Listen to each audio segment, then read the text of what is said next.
उद्योजक दिवस रात्र आपल्या कामात बिझी असतो आणि तो बिझी असल्यामुळे तो फोकस करू शकत नाही की मला एक्सपेन्शन आणि ग्रोथसाठी मला काय केलं पाहिजे. आणि तो सकाळून संध्याकाळून काम काम काम काम काम एवढं करतो, पण ही कामं त्याला त्याच्या प्रगतीपासून नेहमी अडवत असतात. बरोबर. तर आमच्या कार्यशाळेमध्ये नॉर्मली आम्ही हेच सांगतो की उद्योजकांनी सर्वप्रथम अशा कामांपासून दूर राहिलं पाहिजे आणि फक्त अशाच कामांकडे फोकस केला पाहिजे की जे काम करून त्याला जास्तीत जास्त रेव्हेन्यू मिळेल, जे काम करून त्याला जास्तीत जास्त संधी उपलब्ध होतील आणि जे काम करून त्याच्या बिझनेसची ग्रोथ होईल.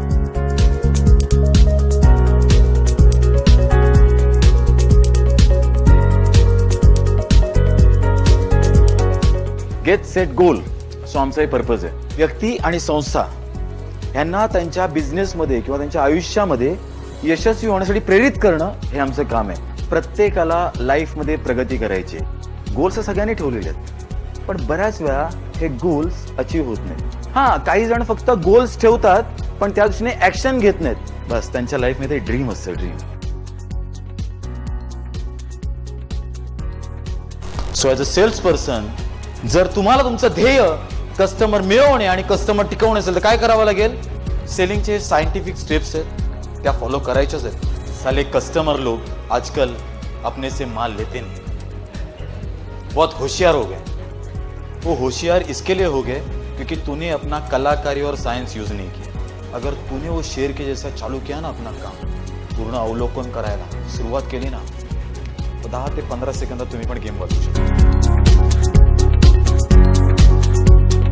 आपल्याला रोज चॅलेंजेस येणार, रोज प्रॉब्लेम्स येणार, पण आपल्याकडे ते स्किल असलं पाहिजे त्या प्रॉब्लेम्स आणि चॅलेंजेसना मात करण्यासाठी, त्यांना हँडल करण्यासाठी. असाच उद्योजक यशस्वी होऊ शकतो ज्याची कमीत कमी 2 स्किल्सवर जबरदस्त प्रभुत्व मिळवलंय. आणि ते 2 स्किल्स आहेत, एक आहे पीपल स्किल आणि दुसरे सेलिंग स्किल.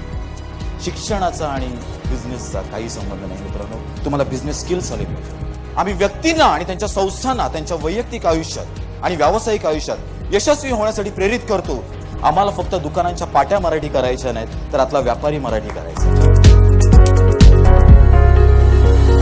जर तुम्ही इतकी वर्ष बिझनेस करताय, मग असं का होतं की बरेचसे बिझनेस खूप सुरू होतात, काहींची वाढ होत नाही, काहींची वाढ अतिशय मंदगतीने होते. इनफॅक्ट काही बिझनेसेस सुरू होऊन पटकन कोसळतात. जर क्वालिटी प्रोव्हाइड करत असेल, जर आपल्याला ते त्या भावात जर परवडत नसेल तर आपण ऑटोमॅटिकच कोलॅप्सला जवळ जातो. This is the majority of the problem of the entrepreneurs. Yes or no? So तुम्हाला कोणतरी असा एक आग लावणारा माणूस पाहिजे किंवा तुमच्या मागे लागून लागून लागून लागून तुम्हाला तो रिझल्ट आणणार आहे. कॉम्पिटिशन होती, कॉम्पिटिशन आहे आणि कॉम्पिटिशन राहणार आहे. Yes or no? आणि आपला धंदा करायचा आहे.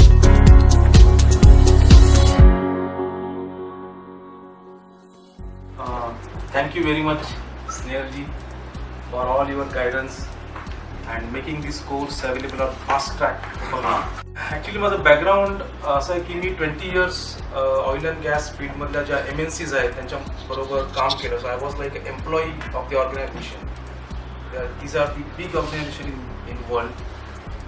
आणि for me the challenge was changing a mindset from employee to entrepreneur.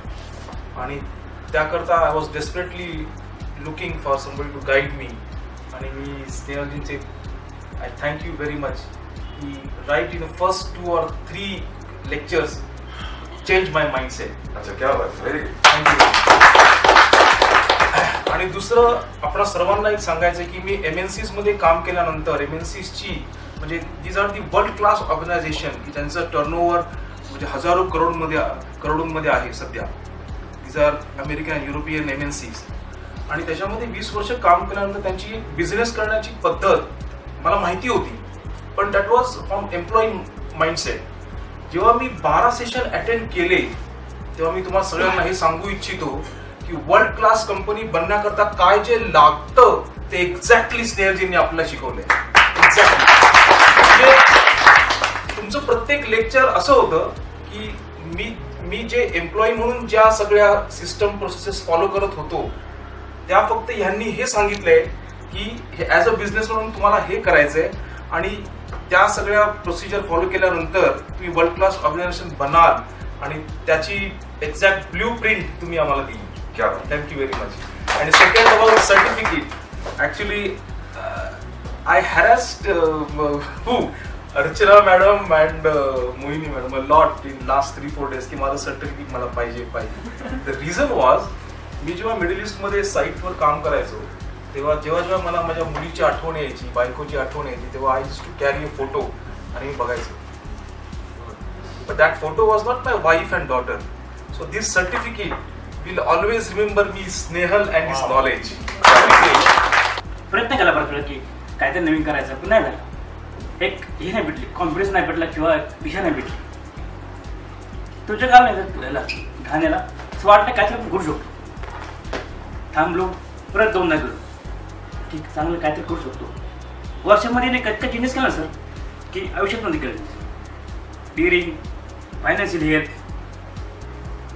माझे मोठे बंधू म्हणतात ह्यामध्ये खूप खूप चांगले भेटले. आयुष्य इतकं मोठं झालं ना, इतकं काहीच नव्हतं. खूप मोठं विषय भेटले.